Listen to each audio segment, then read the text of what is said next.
내일 모레가 6월 6일 현충일입니다.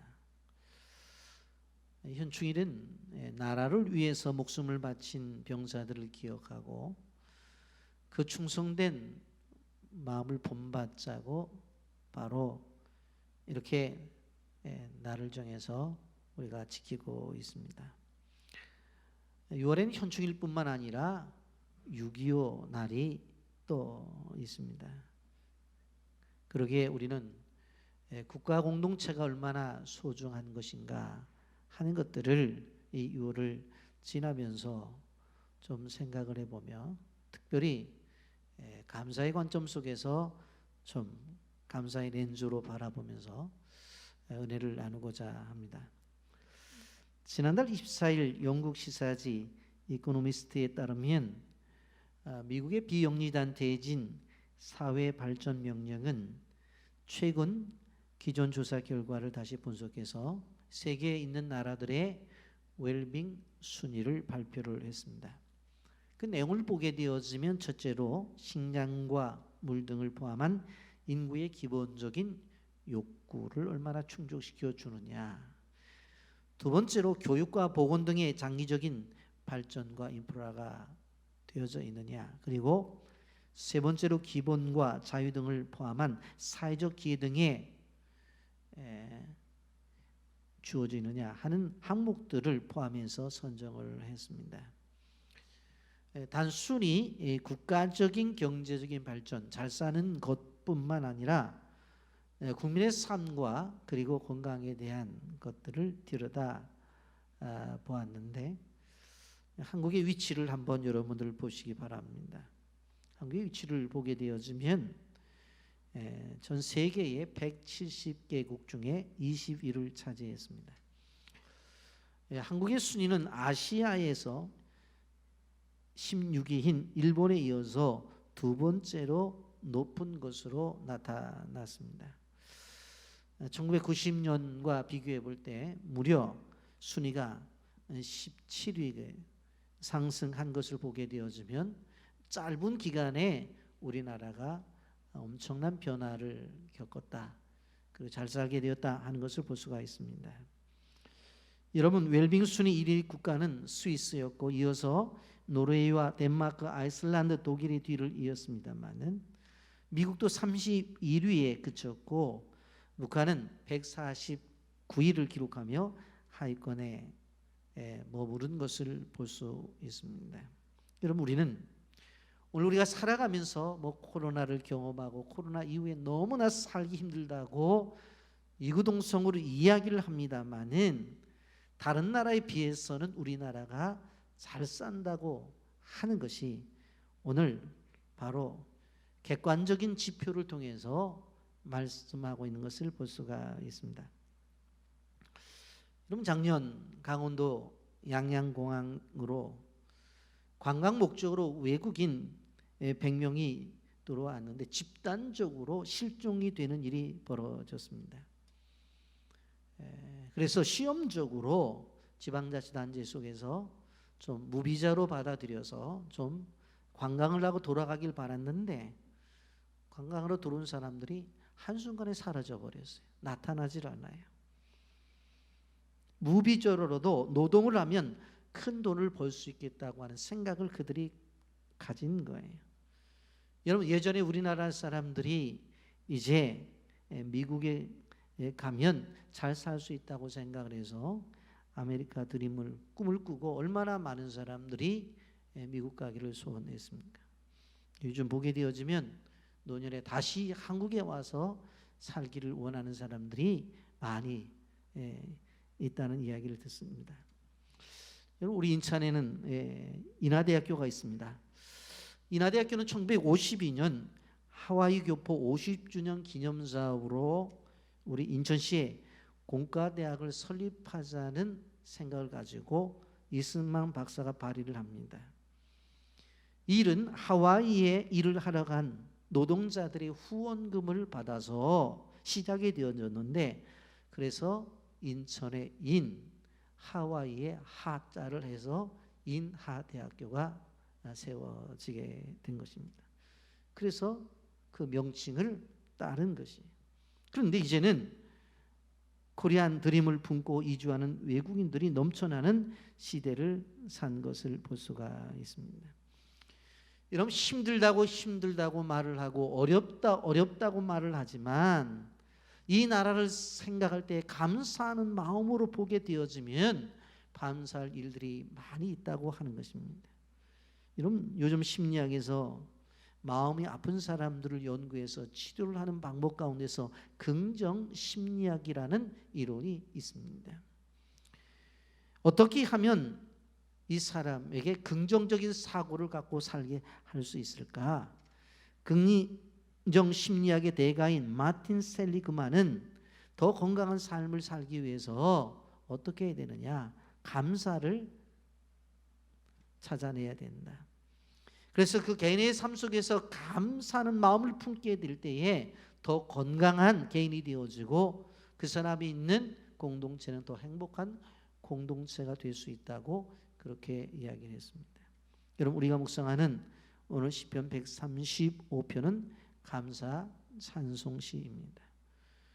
여호와께 감사라는 표현이 매절마다 들어가서 전체 총 26번이나 감사하라는 표현이 나오는 것을 볼 수가 있습니다. 이 말은 어떠한 상황과 어떤 형편이 됐든지 간에 감사하라고 하는 것입니다. 우리는 이 삶이 중요하기 때문에 말씀을 통해서 은혜를 나누고자 하는 것입니다.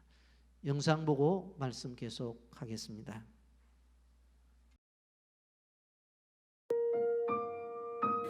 감사는 기적을 만드는 첫걸음이라고 합니다.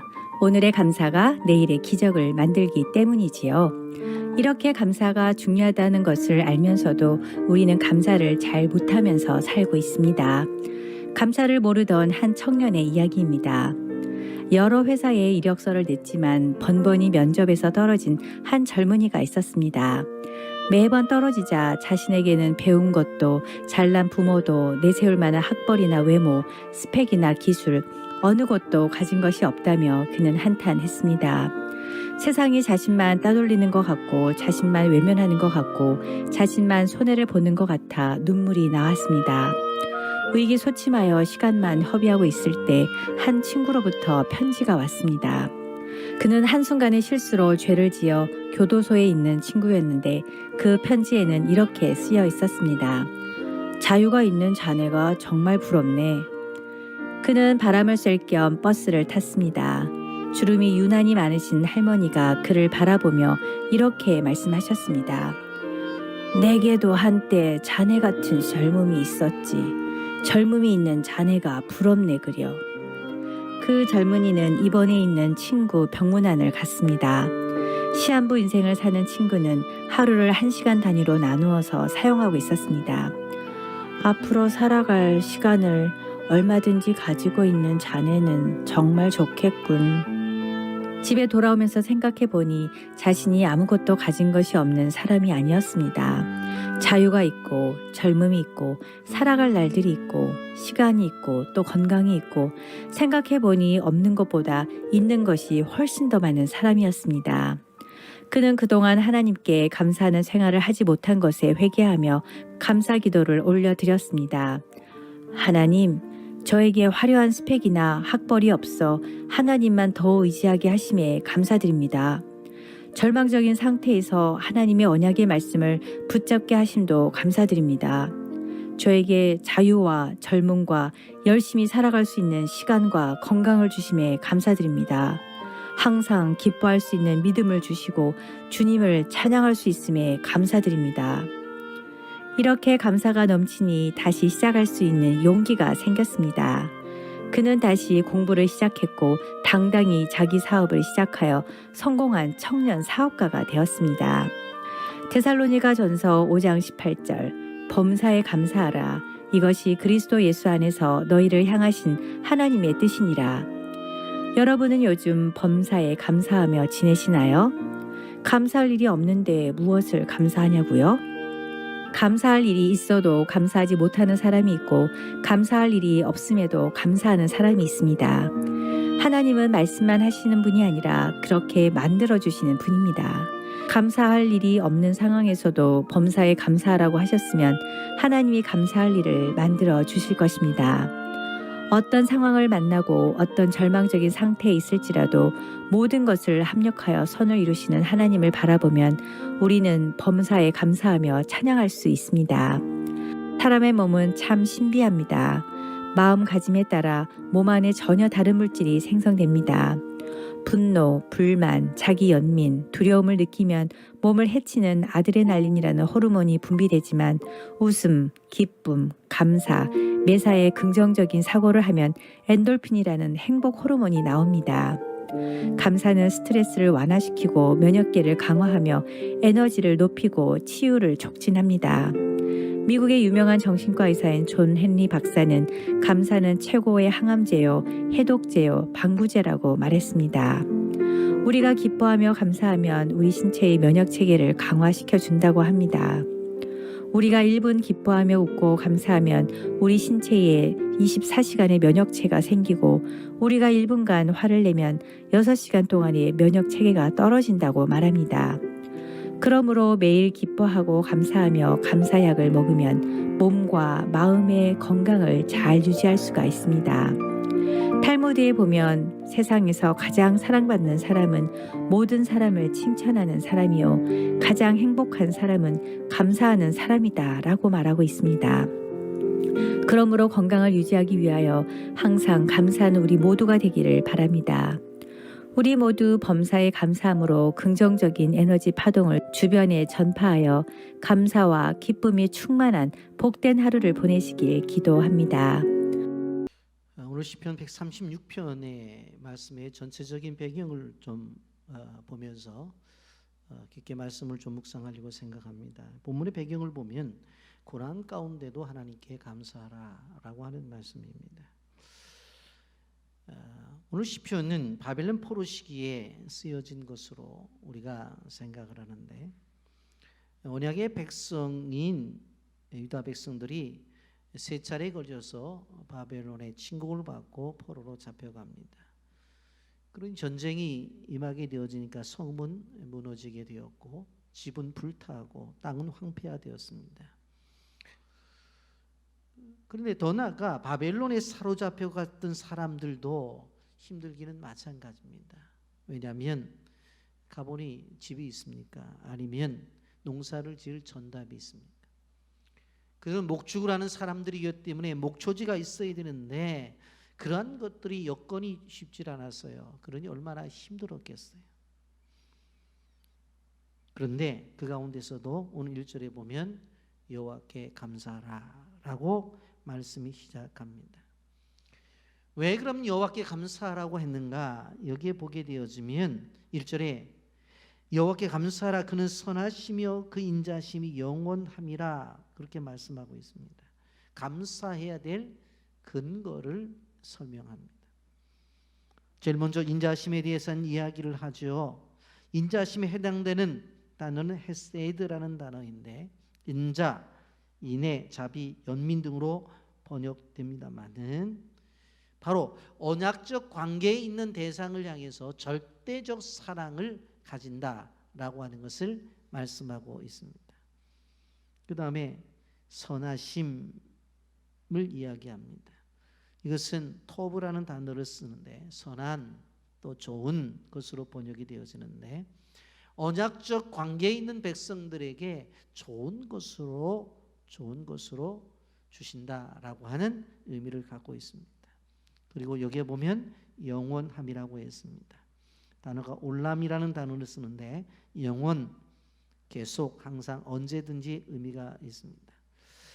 이 말은 하나님과 우리와의 관계 속에서 왜 우리가 감사해요? 그 하나님은 이렇게 오늘 1절에서 말하는 것처럼 선하시고 인자하신 그 인자심이 영원하기 때문에라고 말씀합니다. 여러분 그러면서 여기에 우리는 과거에 베푼 은혜, 현재를 살아가면서 과거에 우리에게 베푸신 은혜를 기억하면서 감사해야 되는 것을 이야기해요. 1절 여호와께 감사하라 그는 선하시며 그 인자하심이 영원함이로다 라고 말씀을 하죠. 이 말씀은 시편 136편 전체 이 이야기하는 총론적 선언이라고 말씀을 드릴 수가 있습니다. 하나님의 그 존재에 뛰어난 그분의 창조하심, 그분의 일, 그것을 생각하면서 감사하라고 했어요. 이스라엘 백성들이 생각해 봤어요. 출애굽을 하고 나가게 되어질 때 앞에 홍해 바다가 있었어요. 뒤에는 애국 군대가 쳐들어와요. 그런데 그곳을 어떻게 해요? 하나님께서 홍해의 길을 열어서 마른 땅처럼 건너가게 하시고 애국 군사들은 뒤따라오다가 결국은 홍해 바다에 물이 흘러 합쳐져서 애국 군사들은 수장시켰잖아요. 여러분, 광야를 어디로 갈지 모를 때에 구름 기둥과 불 기둥으로 인도해 주셨어요. 양식이 없을 때 하늘에서 만나를 내려주셨고 물이 없을 때에 반석에서 생수를 주셨다고요. 약탈하려고 하는 아말렉 군대를 물리쳐 주셨고 가나안 땅에 들어가기 전에 동편에 아모리 족속과 바산 족속과 전쟁이 일어났을 때에 그들을 이기게 하고 오히려 그 땅을 차지하게 만드셨어요. 과거를 생각해 볼 때 끊임없이 감사할 거리가 있다고 하는 것을 이야기하는 것입니다. 여러분, 이러한 과정을 보게 되어지면 그들이 믿음이 있어서 한 것이냐? 그게 아니에요. 하나님의 인자심과 선하심이 임했기 때문에 된 것이지 그들이 믿음이 있기 때문에 된 게 아니라 어떤 행함이 있어서 된 게 아니에요. 농사를 지어서 만나를 먹은 게 아니잖아요. 하나님이 그런 은혜를 주신 거예요. 과거에도 그랬던 것처럼 오늘날도 그렇게 하신다고 하는 것이. 그래서 감사하라는 거예요. 이스라엘 백성들만 언약적 백성이냐? 아니라는 거예요. 우리도 하나님의 언약적 백성이라는 거예요. 하나님이 선택해서 구원을 주신 백성들이에요. 여러분, 하나님이 선택하신 이유는 무엇인 줄 아세요? 하나님의 분명한 목적과 계획이 있기 때문에 그래요. 나를 향한 하나님의 구원, 분명한 목적이 있어요. 그것을 찾고 알아서 그것대로 살아가는 것이 바로 우리의 사명이에요. 여러분, 우리는 하나님의 절대적인 사랑을 받는 존재예요. 로마서 5장 8절 말씀에 우리가 아직 죄인 되었을 때 그리스도께서 우리를 위해 죽으심으로 하나님께서 우리에 대한 자기의 사랑을 확증하셨느니라고 그렇게 말씀해요. 죄인 되었을 때에, 죄인임에도 불구하고 여러분, 하나님은 우리를 통해서 하나님의 목적을 이루기를 원해요. 그래서 로마서 8장 32절에 자기 아들을 아끼지 아니하시고 우리 모든 사람들을 위해 내어주시니가 어찌 그 아들과 함께 모든 것을 우리에게 주시지 않겠느냐. 아들을 내어주신 분이 모든 것을 다 주신다는 거예요. 헤세드이신 하나님, 토부이신 하나님, 올람이신 하나님, 그 하나님을 오늘 성경은 이야기하고 있습니다. 여러분, 이러한 배경 속에서 이제 우리는 본론으로 들어가 공동체로 인해서 감사를 해야 된다라고 하는 것입니다. 나라가 있음에 감사를 하고, 교회가 있음에 감사를 하고, 가정이 있음에 감사를 하고, 일터가 있음에 감사를 해야 된다고 하는 것입니다. 이러한 나라, 교회, 일터, 가정을 바라볼 때에 감사의 렌즈를 끼고 좀 바라보면서 감사거리를 찾아서 감사하자고 하는 것입니다. 첫째로 국가 공동체로 인해서 우리는 감사를 해야 됩니다. 여러분, 사람들은 애국에 대해서 이야기를 합니다. 여러분, 우리 그리스도인들은 세상에서 예수를 믿지 않는 사람들보다 훨씬 더 나라를 사랑하는 사람이라는 것을 알아야 돼요. 왜 그러냐면 나라가 잘 되겠다면 좋겠다고는 마음을 품는 것을 뛰어넘어서 우리는 나라를 위해서 기도하잖아요. 그렇기 때문에 우리 그리스도인들은 세상의 사람들보다도 훨씬 더 애국자예요. 야, 우리나라 잘 됐으면 좋겠다. 그것을 뛰어넘어서 기도를 한다.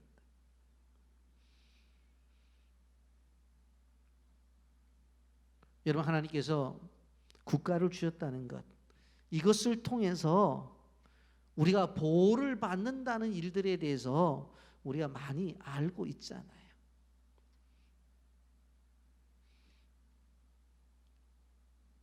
여러분, 세계 지도를 보게 되어지면 터키와 이란과 이라크와 시리아가 있는데 그 지역에 3,300만 명의 쿠르드족이 살고 있어요. 이 사람들은 같은 종족이에요. 언어도 똑같아요. 문화도 똑같아요. 그런데 다 다른 나라에서 살아요. 어떤 사람은 터키에 살고, 어떤 사람은 이란에 살고, 어떤 사람은 이라크에 살고, 어떤 사람은 시리아에 살고. 세계 강국들이 어떻게 했어요? 자기들끼리 나라를 나누어 가지고 실질적으로 갈라놓았어요. 얼마나 큰 어려움을 겪고 있는지 몰라요.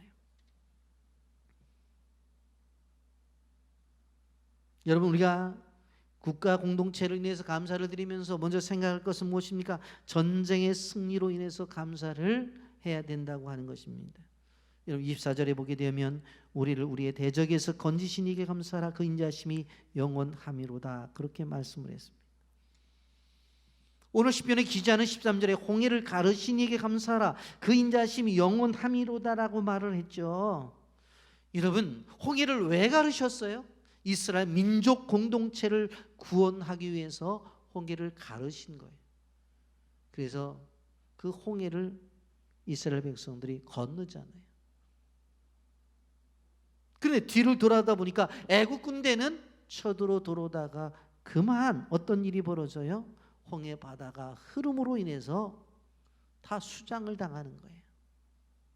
상상할 수 없는 기적을 베푸신 거예요. 이스라엘 민족에게는 길이 되었는데 애굽 사람들에게는 흐르는 물이 흘러서 다 그들이 그 속에서 죽임을 당한 거예요. 여러분, 우리나라를 생각해 봅니다. 대한민국도 베푸신 은혜 말할 수 없이 많습니다. 일제 36년간의 일제 강점기 때에 무수한 기독교 신자들이 독립운동에 뛰어든 것을 볼 수가 있습니다. 그리고 그들이 나와서 대한민국 만세를 외쳤어요. 독립선언문 33인 중에 16명이 기독교인이었다는 것을 우리는 알아야 돼요. 얼마만큼 당시에 기독교인들이 나라를 사랑했으면 목숨을 내걸고 독립선언문에 사인을 했는지. 왜냐하면 그들에게는 하나님의 사랑이 나라 사랑이고 나라를 사랑하는 것이 하나님 사랑이라고 생각하기 때문에 그래요. 여러분, 나가서 3.1 운동 때 흔들었던 태극기는 교회 지하실에서 그 태극기를 만들었어요. 교회는 그런 곳이었어요. 교회와 나라는 분리될래 분리될 수 없는 그러한 관계 속에서 이 나라가 세워진 것입니다. 여러분, 1950년 6.25 전쟁을 잊을 수는 없죠.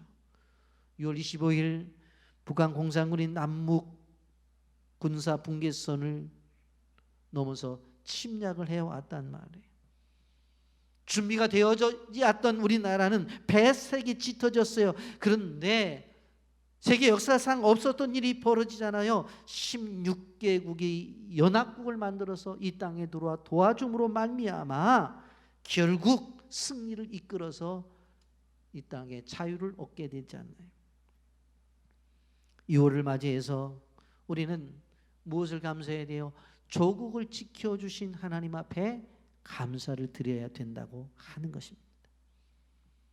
또 한 가지, 여기 보면 풍요로운 먹거리로 인해서 감사를 해야 됩니다. 이스라엘 백성들이 광야를 지나게 되어질 때 농사를 짓지 않음에도 만나를 주셨어요. 고기를 먹고 싶다 하니까 어떻게 했습니까? 메추라기를 주셨다고요. 목마르다고 하니까 생수를 주셨어요. 25절 말씀에 모든 육체에 먹을 것을 주신 이에게 감사하라, 그 인자심이 영원함이로다 라고 말씀하고 있습니다. 여러분, 우리나라를 생각해 봅니다. 전쟁으로 인한 잿더미 속에서 나라가 무너지지 않고 다시 일어서게 하신 것을 볼 수가 있습니다. 예전에 어른들이 소원이 무엇이었습니까? 바로 배부르게 먹는 것이 소원이었습니다. 여러분, 우리나라는 급격한 성장을 한 나라라는 거 다 알고 있죠. 왜? 제가 어렸을 때부터 살아온 경험을 해보면 다 알고 있으니까. 저는 어렸을 때에 보릿고개를 경험한 사람. 보릿고개를. 정말 먹을 게 없었어요. 피죽도 먹어본 경험이 있어요. 그렇게 못 살아서 피죽만을 먹진 않았지만 시금털털한 피죽이 어떤 것을 저는 맛을 본 사람이에요. 제가 서울에 올라와서 지금은 가장 비싼 땅이 된 용산에 살았는데, 용산 미군기지 안에서 저녁 때가 되면 뭐냐면 큰 리어커에다가 큰 드럼통에다가 뭐를 싣고 나와요. 나중에 보니까 그게 음식 쓰레기예요, 사실은. 근데 그것을 밖에다가 내놓으면 국자로 이제 한 국자씩 팔아요. 그 안에서 이제 비닐 꺼내고 뭐 꺼내고, 나중에 시지도 않았는데 바로 나온 음식인데 왜 시금털털하냐, 나중에 알고 봤더니 그것이 케찹이었어요, 사실은. 그런 것을 불에다 놓고 끓여서 먹는 것들을 저는 봤잖아요. 저도 맛은 봤습니다만. 그런데 지금 우리나라의 문제가 뭡니까? 음식 쓰레기가 문제가 되죠. 제가 언젠가 캄보디아를 가서 저녁 식사를 끝나고 나오는데, 캄보디아 아이들이 그 운동장 앞에, 그 식당 앞에 가득 있는 거예요. 그래서 주인한테 물어봤어요. 쟤네들은 저녁에 집에 가면 불도 안 들어오는데 빨리 집에 가지 왜 저러고 있지요? 그랬더니, 아이고 목사님, 조금 있으면 이제 우리가 먹다 남은 거, 그때 저녁에 제가 삼겹살인가 먹은 것으로 생각이 되어지는데, 반찬 남고 뭐 고기 먹다가 남고 뭐 상추 남고 이런 것들 남아서 한국시장에서 버리잖아요. 그거 버리면 그거 가져가려고 기다린다. 제가 너무 마음이, 왜? 제가 어렸을 때 그것을 경험해 봤으니까.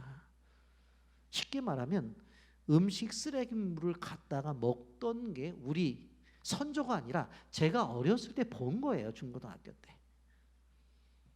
근데 우리는 음식 쓰레기를 쓰레기라고 하면서 고민하고 있어요. 여자분들 고민이 뭡니까? 다이어트. 안 먹으면 돼요. 그런데 있으니까 먹죠. 그래, 어떻게 하면 이걸 뺄까? 그 고민하고 있는 게 우리나라잖아요. 한마디로 말하면 우리나라는 엄청나게 잘 살게 된 나라라는 이야기예요. 엄청나게. 아프리카 서부 지역에 가보면 라이베리아라는 나라가 있는데 아주 조그만 나라입니다.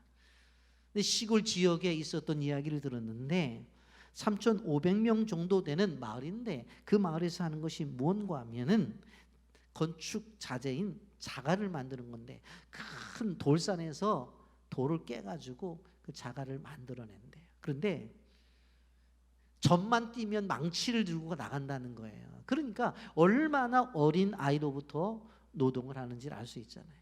그것도 비가 오면 그 일도 하지 못해서 굶는데요. 그 어린 아이, 젖뛴 아이가 망치를 들고 가서 바위를 깨갖고 자갈을 만들어내는, 그것이 오늘을 살아가고 있는 우리 세대 속에서 나타난 현상이라고 하는 거예요. 그러니 우리 자신들을 바라보고 이 나라를 바라볼 때 감사해야 된다는 거예요. 물론 정치, 경제, 사회, 문화 여러 가지 분야에 있어서 내부적인 갈등이 있고 모순도 있고 부족한 점도 많아요. 그럼에도 불구하고 우리는 먼저 감사의 렌즈를 끼고 감사해야 된다고 하는 것입니다. 또 한 가지, 인도하심으로 인해서 감사를 해야 돼요. 16절 말씀에 보면 광야를 통과하신 이에게 감사하라고 시편 기자는 말해요. 그의 백성을 인도하여 광야를 통과하게 하신 이에게 감사하라. 그 인자심이 영원함이로다. 이스라엘 백성들은 40년 동안 광야에서 지내야 됐었어요. 광야는 원래 사람이 살 수 없는 곳이에요. 낮에는 뜨거운 열기가 있고 밤에는 추운 냉기가 있어요. 그런데 그 땅에서 살게 하신 하나님의 방법이 뭐예요? 밤에는 불기둥으로, 낮에는 구름기둥으로 그렇게 인도하셨잖아요. 한두 명도 아니고 200만 명 이상이 되는 그들의 삶을 책임지셨잖아요. 만나를 주셔서 식탁을 책임지셨잖아요. 메추라기를 통해서 그들에게 고기를 주셨잖아요. 생수를 허락하셨잖아요. 먹고 마시고 잠자는 일들을 생각해 보면 광야에서 절대로 있을 수 없는 일인데, 한마디로 말하면 며칠만 되면 다 죽어야 될 그런 환경 속에서 하나님께서 그 공동체를 지켜주셨어요. 이스라엘 민족을 구름 기둥과 불 기둥으로 보호하시고 인도하시고 만나와 메추라기와 생수로 공급하셨어요. 그리고 적들의 공격으로부터 지켜주셨어요. 그리고 나서 그 훈련의 기간이 지난 다음에 마침내 가나안 땅에 들어가게 하셔서 가나안을 점령하게 하시는 것입니다. 땅을 유업으로 주신 것들에 대해서 그들이 소유가 되게 하셨어요. 22절 말씀에 보면 곧 그 종 이스라엘에게 기업을 주신 이에게 감사하라. 그 인자심이 영원함이로다. 부모의 시대는 광야를 살았지만 자손의 시대는 가나안에 들어가 젖과 꿀이 흐르는 땅에서 살았다고 하는 것입니다. 여러분, 우리나라도 마찬가지입니다. 우리 보면 중국이 있죠. 아래로 보면 일본 있죠. 그 옆으로 보면 러시아가 있죠. 조금 건너뛰어 보면 미국이 있죠. 세계 강국들이 우리를 다 바라보고 있습니다. 역사 속에 수많은 침략을 당하고도 이렇게 버틸 수 있고 이겨낼 수 있는 것, 그 틈바구니 속에서 이렇게 세계에 잘 사는 나라가 될 수 있었던 것은 왜 그렇다고요? 바로 하나님의 은혜라고 하는 것. 그래서 감사하시기를 예수님의 이름으로 축복합니다. 두 번째로 교회 공동체로 인해서 감사를 해야 됩니다. 여러분, 오늘 2절 말씀 보세요. 신들 중에 뛰어난 하나님께 감사하라. 그 인자시 영원함이로다. 3절 주들 중에 뛰어난 주께 감사하라. 그 인자심이 영원함이라고 했습니다. 여러분, 세상에 아무리 학문이 발전되어지고 아무리 깊은 지식을 이야기한다고 하더라도 창조에 대한 이야기를 하지 않아요.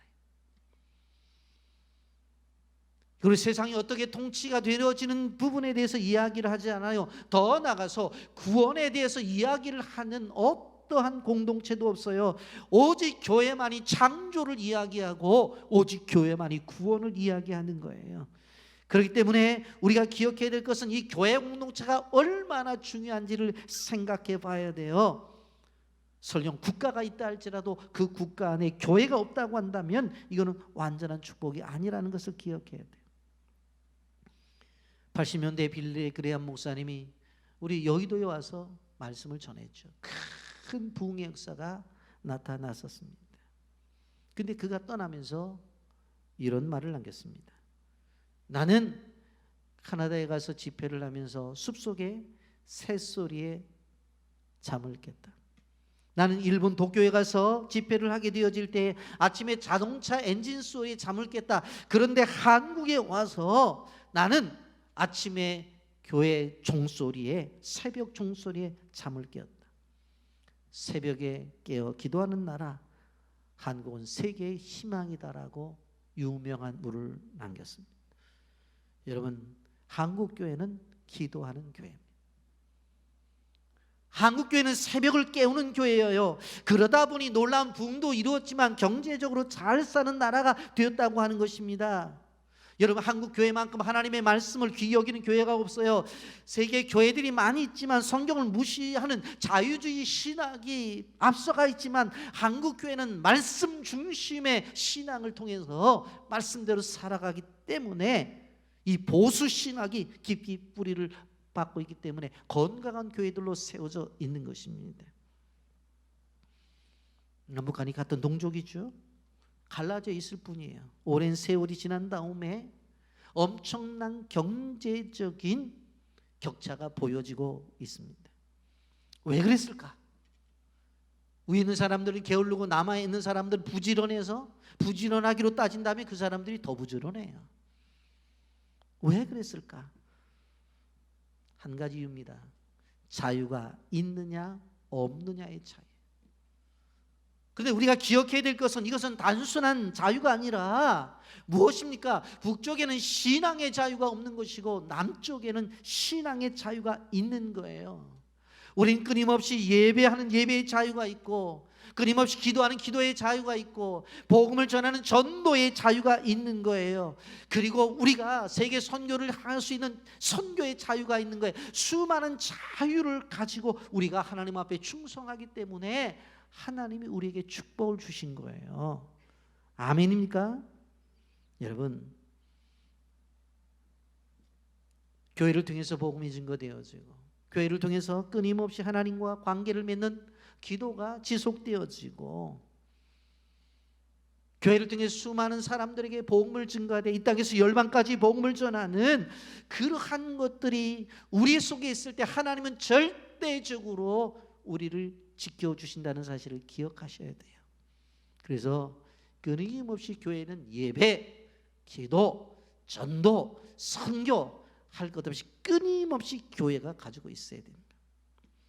이런 물질 세계는 한시적입니다. 이 땅에서 생명이 끝나는 날 아무리 집이 10채, 100채를 갖고 있어도 한 채도 가져가지 못해요. 영원한 하나님의 축복을 우리에게 주셨어요. 저는 그러면서 대한민국에는 약 7만 개의 교회가 있다고 그렇게 이야기를 합니다. 귀하고 소중한 하나님을 예배하는 교회들이죠.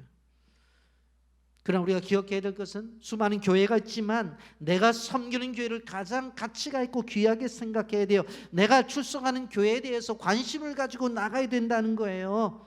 여러분, 코로나 시대를 지나면서 너무나 많은 성도들이 많은 교회를 알게 되었어요. 채널을 돌리면 뛰어난 설교가들이 나오고 채널을 돌리면 훌륭한 시스템이 있는 그런 교회들을 만나게 되어져요. 오케스트라가 있고 그리고 100명 이상의 합창단이 찬양을 드리는 교회도 쉽게 만날 수가 있어요. 그러나 우리가 기억해야 될 것은 지금 우리는 어디서 예배를 드리고 있느냐? 빛의 교회에서 예배를 드리고 있다고 하는 것입니다. 세상에 수많은 집들이 있지만 내가 들어가서 편히 쉴 집은 하나밖에 없는 것처럼 영혼의 평안이 누리고 하나님의 은혜를 받을 수 있는 교회는 빛의 교회라는 사실을 기억하시기를 바랍니다. 그러기에 더욱더 사랑해야 돼요. 더욱더 아껴야 돼요. 이곳에서 꿈과 비전을 나누어야 돼요. 이 교회 공동체 안에서 하나님의 역사를 이룰 것에 대한 관심을 가지고 헌신해야 된다고 하는 것입니다. 세 번째로 직장 공동체로 인해서 감사를 하십시오. 성도가 감사할 공동체는 직장입니다. 여러분, 직장 곧 일터가 있다는 것이 축복이라는 사실을 기억해야 돼요. 일터가 있다는 것이 감사의 제목이라는 것을 기억해야 돼요. 왜? 직장이 있을 때에 그 가정이 안정되는 거예요. 여러분, 직장이 없으면 직장이 없어서 돈이 없다는 것보다도 직장이 없는 그것이 더 스트레스를 받는 거예요. 여러분, 그렇다고 한다면 돈이 많은 사람은 직장생활 안 하고 가만히 돈만 갖고 있으면 되잖아요. 그런데 그렇지 않잖아요. 돈이 많은 사람들도 다 취업을 하고 직장생활을 하잖아요. 우리 삶에 있어서 아주 중요한 공동체가 직장이기 때문에 그렇습니다. 교회가 영적인 현장이라고 한다면 직장은 삶의 생생한 현장이라고 하는 것을 우리는 기억해야 되는 것입니다. 왜 직장이 중요해요? 직장에서 그리스도인이 그리스도인답게 살아가는 모습을 보여주었기 때문에 그런 거예요. 여러분, 일터가 있음에 감사하십시오. 위에 분이 속을 썩입니까? 그러면 속 썩는 것만 생각하지 말고 그분을 통해서 감사거리를 찾으세요. 동료가 힘들게 합니까? 그들을 통해서 감사거리를 찾으세요. 부하 직원이 힘들게 해요. 그러나 그들 속에서 감사거리를 찾아내시라고요. 개인의 관계는 메아리와 똑같습니다. 내가 싫다고 소리를 지르면 그 소리는 나를 향해서 너도 싫다고 돌아와요. 내가 좋다고 소리를 지르면 그 소리가 좋다고 되돌아와요. 근데 여러분 다 경험했잖아요. 실질적으로 메아리는 한 번 들리는 게 아니에요. 야호 그러면 저쪽에서 야호 야호 야호 야호 그렇게 반복해서 들려요. 안 해본 사람들은 인천대공원 산꼭대기에 올라가서 한번 해보세요. 반복해서 들려요. 저는 많이 시골에 있으면서 해봤어요. 우리가 다른 사람을 사랑한다고 소리를 내면 나를 사랑한다는 소리가 어떻게 되어져요? 한 번 들리는 것이 아니라 반복해서 들리는. 그렇기 때문에 우리가 일터 속에서도 좋은 관계를, 감사의 관계를 맺어야 돼요. 네 번째로, 가정 공동체로 인해서 감사를 맺어야 됩니다. 누구나 가정에 속해 있습니다. 가정에서 때로는 힘든 순간들이 있어요. 그런데 가족이라고 하는 울타리가 있기 때문에 우리가 행복할 수 있는 것입니다. 여러분, 우리가 세상을 살아가면서 하나님께서 우리에게 주신 천국을 이야기하게 될 때에 가정을 이야기하죠. 왜 그래요? 이 가정이 행복을 누릴 수 있는 최고의 공간이기 때문에 그래요. 그렇기 때문에 가정을 바라보면서도 감사의 렌즈를 쓰고 바라봐야 돼요. 여러분, 감사는 뇌를 바꾼다는 과학적 실험 결과가 있습니다. 실질적으로 바꾸어 놓아요. 먹을 것만 있어도 감사할 수 있다고 하면 우리는 어떤 상황에서도 감사할 수 있다고 하는 것입니다. 말씀을 정리하면서 현충일과 유월을 맞이하면서 감사에 대한 공동체에 대해서 생각을 해보았습니다. 1938년 도산 안창호 선생님은 전국을 순회하면서 이렇게 이야기를 했어요.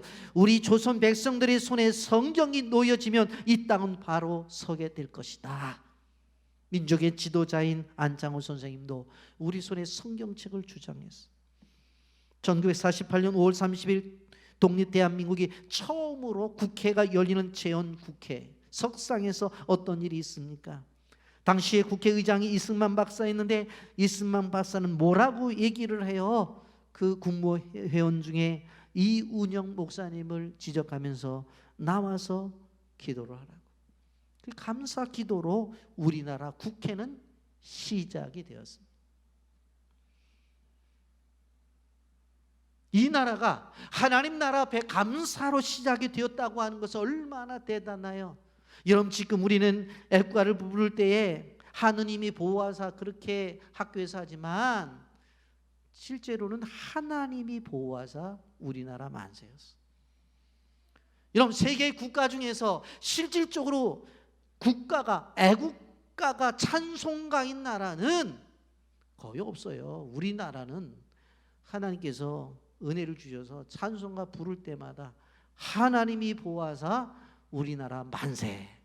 예전에 애국조회 하면은 늘 부르던 것이 뭐였습니까? 이 애국가잖아요. 애국가. 우리는 열심히 애국가 불러야 돼요. 애국가. 여러분, 우리는 말씀을 정리합니다. 시편 136편 기자가 26번의 감사를 하는 것처럼 우리도 날마다 감사하기를 주님의 이름으로 축복합니다. 51자 특별 새벽 기도를 진행하면서 우리 내면 속에 있는 감사의 마음이 우러나오기를 바랍니다. 새벽에 일어났다는 것은 생명을 주신 것이에요. 그래서 감사해야 돼요. 새벽에 기도할 수 있다고 하는 것은, 나의 소원을 아뢰 수 있다는 것은 내가 색을 깨웠다고 하는 것이, 그래서 감사를 해야 되는 것이. 직장이 있음에 감사, 집에 있음에 감사, 가정이 나의 삶의 울타리가 되어짐에 감사, 수많은 감사거리를 찾아야 돼요. 의학자들이 연구를 했어요. 우울증을 어떻게 치료할 것인가. 그 사람에게서 감사를 찾아내니까 우울증이 사라지는 효과를 본 거예요. 여러분, 감사가 치료제라는 사실을 기억하시기를 바랍니다. 여러분, 크게는 나라, 그리고 그 다음에 교회로, 그리고 직장으로, 가정으로 인해서 감사해서 여러분의 삶이 건강한 삶을 살아가기를 예수님의 이름으로 축복합니다. 아멘.